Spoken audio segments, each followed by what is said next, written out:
Kita tahu dalam rangka menuju Piala Dunia, baik junior maupun senior, ketergantungan PSSI atas pemain pembinaan Liga KNVB sangat besar. Bahkan di tingkat senior, terpaksa semua pemain KNVB yang kita turunkan. Mengapa produk dari pembinaan Akademi Liga KNVB begitu istimewa? Inilah yang perlu kita gali. KNVB 2013 mengundang PSSI dan Liga Junior Indonesia dipresentasikan oleh Ruth Gullit dan kawan-kawan. Bagaimana KNVB mengembangkan pemain usia muda. Namun sangat disayangkan saat itu tidak ada satupun pengurus PSSI yang hadir. Semua yang hadir adalah pengurus-pengurus Liga Junior Indonesia dan beberapa penggiat usia muda. Ada 3 pelatih waktu itu yang sedang menjalani AFC. Nah, mereka semua hadir, ketiga-tiganya. Selebihnya pelatih-pelatih dan pengurus Liga Junior. Nah, apa yang sebenarnya menjadi visi dari pengembangan usia muda Belanda? Nah, berikut ini kita coba lihat presentasi dari Albert Stuivenberg dari KNVB Academy. Siapa Albert Stuivenberg? Dia adalah pelatih nasional anak-anak U17. Pelatih nasional untuk U16. Instruktur profesional bagi UEFA A Muda. Bekas pelatih, bekas ketua Akademi Feyenoord Rotterdam. Sudah 16 tahun punya experience melatih di usia muda.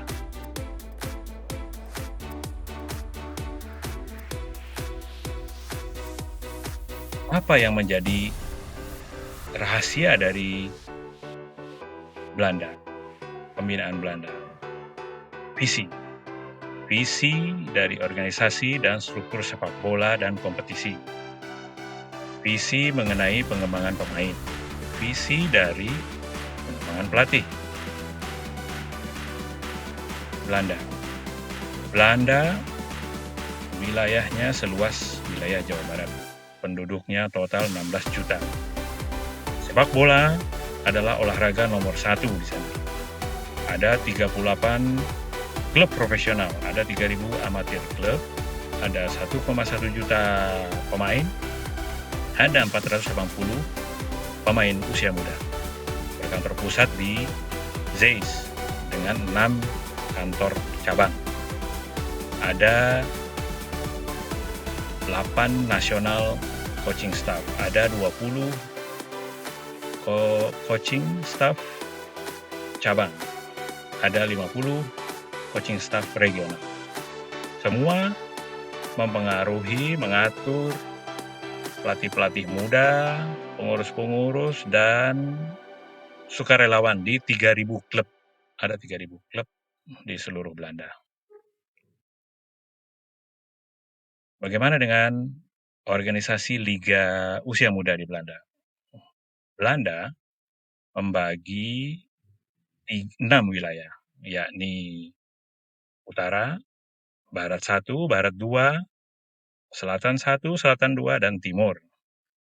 Dari kelompok umur, mereka membagi dari kompetisi dari U6, U7, U9. Nah, U7, U9 itu 7x7.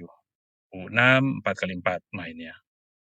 U11, U13, U15, U17, U19 sudah 11x11. Jadi, liga sudah diatur dari usia 5 tahun. Kemudian, prinsip dari liga usia muda adalah pemain terbaik akan melawan pemain yang terbaik juga. baik itu U19-nya, U17-nya, U15-nya, atau U13-nya. Semua berbentuk piramida, di atasnya adalah Liga Nasional, di bawahnya ada Premier, ada Divisi 1, dan seterusnya. Liga Junior Indonesia sudah juga menjalankan ini untuk wilayah Jabotabek, dan ada beberapa di daerah lain pula, untuk kelompok umur 16 dan 18. Adapun usia di bawah, ada Liga Kompas Jabotabek untuk U14, ada Top Skor 13, 15, dan lain-lain.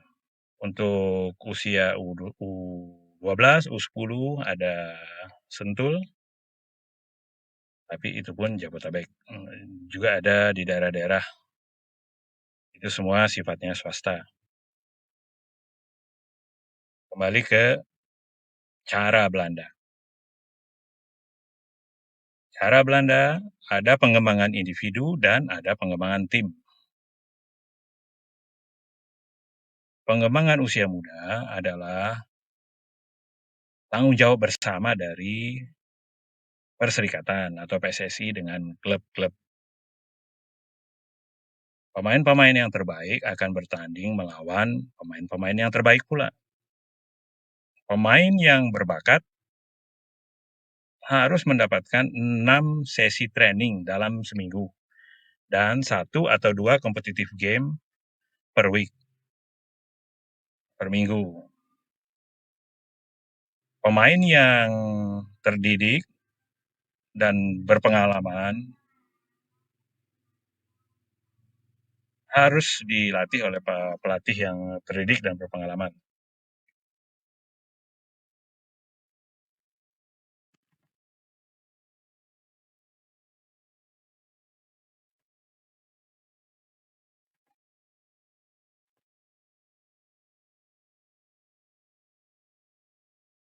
Pemain yang berbakat harus mendapatkan pelatih yang berpengalaman dan terdidik dengan baik. Visi dalam pengembangan pemain. Visi dalam sepak bola itu sendiri. Apa sih tujuan dari game? Apa ciri-ciri dari permainan? Apa yang ada dalam struktur permainan sepak bola? Sepak bola. Apa itu sepak bola? Sepak bola ada attacking, ada defending, ada menyerang, ada bertahan, dan di tengah-tengah ada transisi.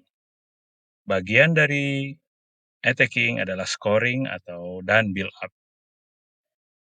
Kemudian dalam defending ada mengganggu build up dan mencegah scoring. Nah, komponen inilah yang harus dipahami. Saat kita melakukan attacking, otomatis defending kita berkurang. Begitu juga saat kita melakukan defending, attacking kita berkurang. Jadi, pilihan-pilihan ini harus dipahami.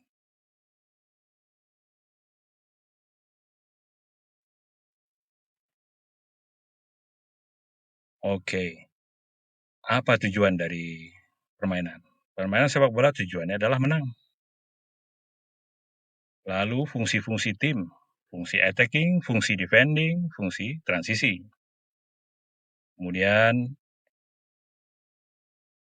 kita bagi lagi menjadi build up dan scoring, mengganggu, dan mencegah terjadinya gol dari lawan. Fungsi-fungsi ini harus kita pahami. Aksi-aksi di lapangan. Aksi-aksi di lapangan yang pertama adalah yang bersifat bergerak dengan bola atau tanpa bola. Dengan bola disebut juga teknik, teknik passing, teknik menerima bola, teknik dribbling, teknik shooting, teknik heading, teknik sliding. Shooting misalnya, shooting untuk mencetak gol, akurasi lebih penting dari power. Seringkali pelatih melatih shooting dengan power saja. Begitu juga komponen-komponen ini tidak komplit dilatih oleh pelatih. Kenapa? Karena masing-masing pelatih biasanya melatih dengan apa yang pernah dia terima dulu. Kalau dia banyak berlatih lari atau shooting, dia mungkin akan melatihkan hal yang sama. Begitu juga passing-passing mungkin dia kurang, ya kan? Atau ada pelatih yang, dan ini jarang, dengan rondo, ball position, nah, jarang. Kemudian supporting ada supporting individual player, pilihan-pilihan yang ada, scanning, observing, dan relasi antar tim. Kemudian supporting juga komunikasi, yakni bagaimana agar aksi-aksi di lapangan itu saling nyambung, kerjasama antar pemain di lapangan. Kemudian aksi tanpa bola. Aksi tanpa bola misalnya lari ke wilayah kosong, mengurung lawan, memberi tekanan, pressing, memarking, lalu melapis. Semua aksi-aksi ini harus ada bahkan di level nasional seringkali pemain-pemain itu tidak lengkap tekniknya, baik dengan bola maupun tanpa bola. Begitu juga masalah komunikasi dan lain-lain, tidak lengkap. Nah, semua ini harus dilatih. Jadi, apa yang didapat oleh pemain itu apa yang mereka dapat dari latihan. Jadi semua sangat tergantung dari pelatih. Kalau pelatihnya lengkap, lengkap tentu bisa misalnya variasi dari pelatih. Ada pelatih yang mungkin cenderung melatih skill individu. Ya tentu dia harus diimbangi oleh pelatih yang lain yang misalnya dia menyukai pola-pola small side game, tiki taka, rondo. Jadi harus lengkap. Begitu juga misalnya melatih attacking, melatih defending. Ada nggak komponen ini dilatih di pemain? Jadi misalnya pemain-pemain yang skill dasarnya kurang, tentu harus ditambah. Tidak peduli dia mungkin sudah U16, bahkan senior sekalipun, buktinya pemain timnas pun masih dilatih passing. Jadi semua komponen itu harus lengkap. Dan tentunya lebih baik pada saat mereka masih berusia muda. Ini adalah proses pengembangan pemain usia muda. Jadi semua komponen-komponen attacking, defending, transition itu dilatih berdasarkan tingkat umurnya. Untuk usia 6, latihannya itu lebih ke bagaimana mengontrol bola. Untuk usia 7 sampai 9 lebih ke aksi-aksi yang mengarah membuat gol dengan bola. Untuk usia 10 sampai 11 belajar bermain bersama dalam tim. Untuk 12 dan 13 belajar yang bermain dengan yang dasar. Kemudian usia 14 sampai 15 sudah memperbaiki, menyempurnakan teknik-teknik dasar dalam satu tim dan sudah lengkap, sudah 11 kali 11. Dalam usia U16-17 bermain sebagai tim. Dalam usia 18-19 bermain yang lebih kompetitif. Nah, yang jadi masalah di Indonesia saat ini, untuk yang biru, ini SSB ya, sudah banyak kegiatan swasta, pertama di Jabodetabek. Di daerah-daerah pun ada. Dan ini swasta, mandiri. Yang jadi masalah adalah di yang orange ini, junior. 14 sampai 19 ini yang putus. Ini yang jadi masalah besar. Sehingga tidak ada pemain U19 atau U20 yang siap dipakai sebagai pemain timnas. Sehingga PSSI sangat kesulitan karena ini tidak ada.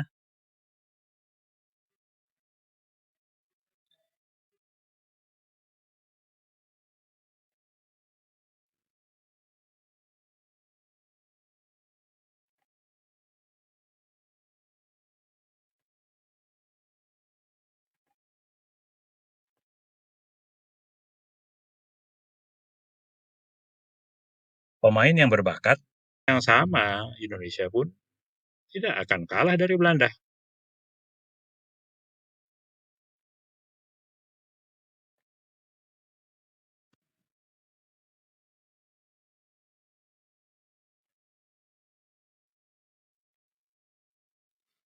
Visi Belanda dan usia muda. Sepak bola itu adalah attacking, defending, dan transisi. Menyerang, bertahan, dan transisi. Belajar sepak bola dengan cara bermain sepak bola, bukan berteori. Beberapa aksi dalam sepak bola harus kita pisah. Lalu diberi pelatihan yang sesuai. Pelatihan juga termasuk attacking dan defending. Training itu sifatnya harus simplify, harus sederhana, jangan terlalu ruwet. Pemain harus memecahkan masalah-masalah situasi di lapangan. Pelatih mesti membantu pemain memecahkan masalah, bukan malah menambah masalah. Ada juga pelatih yang berbawa emosi dan lain-lain.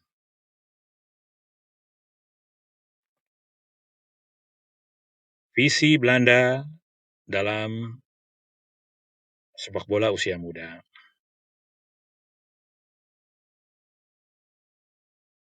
Nah, yang paling penting adalah latihan lari bukan hanya untuk sekedar lari. Dribbling hanya untuk sekedar dribbling. Ada tujuannya. Passing hanya sekedar passing. Kapan, bagaimana caranya yang betul, dan kenapa. Kenapa harus lari, kenapa harus dribble, kenapa harus passing. Pemain muda wajib mengenali permainan. Jadi jangan hanya latihan, mereka juga harus memahami teori. Dan mengembangkan keahlian untuk bermain bersama. Visi dalam pengembangan pelatih. Nah, ini juga penting, mengingat produk dari pelatihan, ya tergantung pelatihnya. Kalau pelatihnya juga tidak komplit, hasilnya ya tidak komplit. Nah, contoh misalnya di Liga Junior, dari belasan klub, hanya 1-2 klub yang mengerti bermain passing-passing pendek. Yang lain long ball, long ball. Begitu juga dalam bertahan, hanya 1-2 tim yang melatihkan cara bertahan yang benar. Oke, ini adalah pelatih-pelatih Belanda. Rinus Michel, Louis van Gaal, Leo Ben Hacker, Gus Hiddink, Dick Advocaat. Dan jangan lupa sebetulnya untuk pelatihan usia muda, kita punya cover. Cover ini mendunia. Di Jepang, boleh dibilang sepak bola anak-anak itu cover.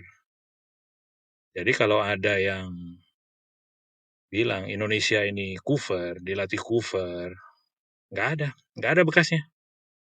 Kalau memang kita mengikuti metode pelatihan cover, maka kita nggak kalah dari Jepang. Faktanya pemain-pemain kita tidak berlatih, tidak punya skill yang cukup. Menendang masih kacau, passing masih kacau, terima masih kacau.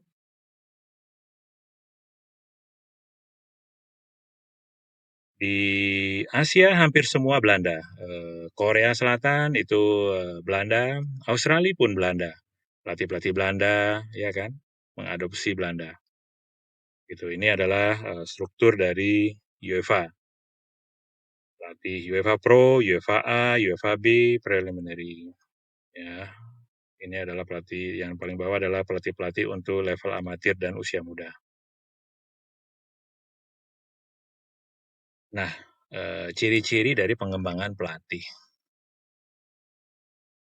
Visinya berdasarkan visi dari sepak bola itu sendiri, struktur dari game, itu menjadi titik awal, yakni tujuan dari game adalah menang. Jadi bagaimana kita bisa unggul? Tentu semua harus lebih baik dari lawan, baik skillnya maupun supportingnya, supporting skill.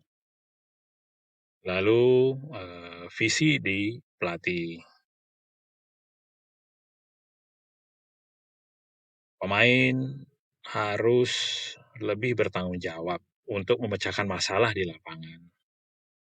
Jadi tidak juga pemain itu harus seperti robot. Pemain harus pandai memecahkan masalah-masalah sendiri di lapangan. Apalagi terkadang pelatih juga telat memberi solusi dari masalah yang ada di lapangan. Tidak heran kalau pemain yang cerdas dibilang pemain jenius ya. Visi dari edukasi, belajar di lapangan. Jadi, adakah rahasia Belanda? Tidak ada. Sebetulnya rahasia sukses dari pembinaan akademi di Belanda adalah pertama, visi atau ide yang jelas dalam struktur atau perserikatan sepak bola dan kompetisi atau liga. Indonesia tidak punya liga akademi atau liga usia muda. Bagaimana mau mengharapkan punya pemain yang kompetitif? Sampai sekarang pun pembentukan timnas U17, 1.000 pemain dikumpulkan di Bali. Untuk apa? Itu tanda bahwa kita tidak punya liga usia muda di masing-masing daerah. Pengembangan pemain, visinya jelas. Pengembangan pelatih, jelas. Kalau kita melakukan hal yang sama, Indonesia pun tidak akan kalah dari Belanda.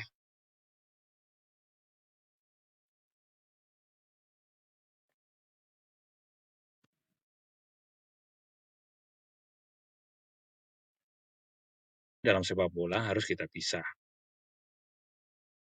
Lalu diberi pelatihan yang sesuai.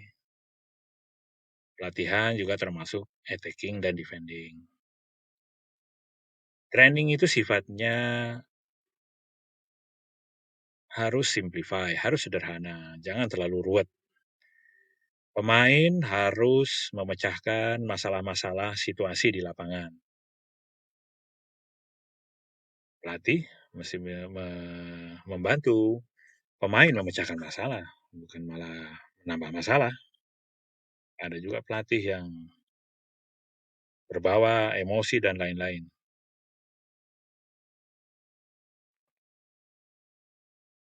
Visi Belanda dalam sepak bola usia muda.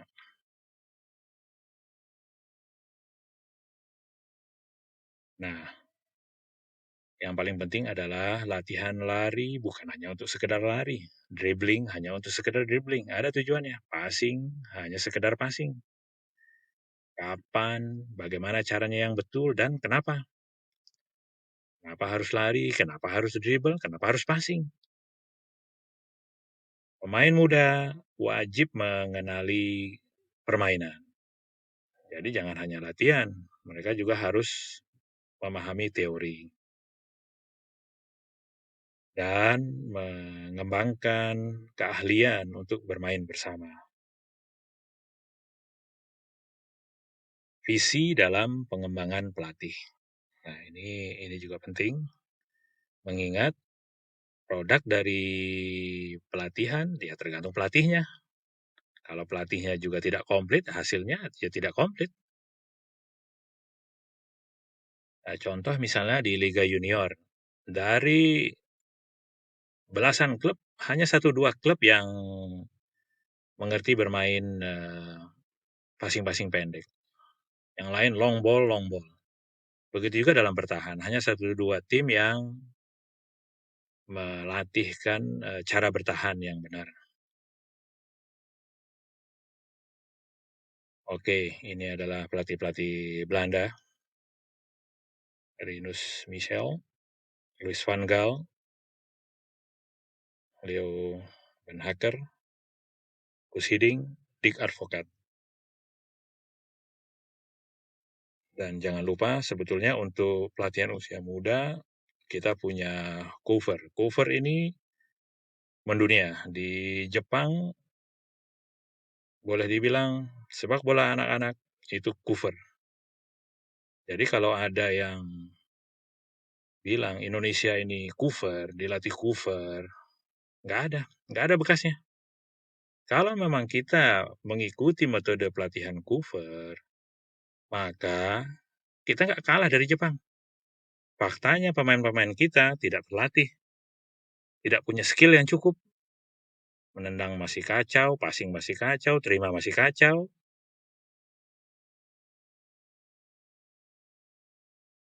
Di Asia hampir semua Belanda. Korea Selatan itu Belanda, Australia pun Belanda. Pelatih-pelatih Belanda, ya kan, mengadopsi Belanda. Gitu. Ini adalah struktur dari UEFA. Pelatih UEFA Pro, UEFA A, UEFA B, preliminary. Ya, ini adalah pelatih yang paling bawah adalah pelatih-pelatih untuk level amatir dan usia muda. Nah, ciri-ciri dari pengembangan pelatih. Visinya berdasarkan visi dari sepak bola itu sendiri, struktur dari game itu menjadi titik awal, yakni tujuan dari game adalah menang. Jadi bagaimana kita bisa unggul? Tentu semua harus lebih baik dari lawan, baik skillnya maupun supportingnya, supporting skill. Lalu visi di pelatih. Pemain harus lebih bertanggung jawab untuk memecahkan masalah di lapangan. Jadi tidak juga pemain itu harus seperti robot. Pemain harus pandai memecahkan masalah-masalah sendiri di lapangan. Apalagi terkadang pelatih juga telat memberi solusi dari masalah yang ada di lapangan. Tidak heran kalau pemain yang cerdas dibilang pemain jenius ya. Visi dari edukasi, belajar di lapangan. Jadi, adakah rahasia Belanda? Tidak ada.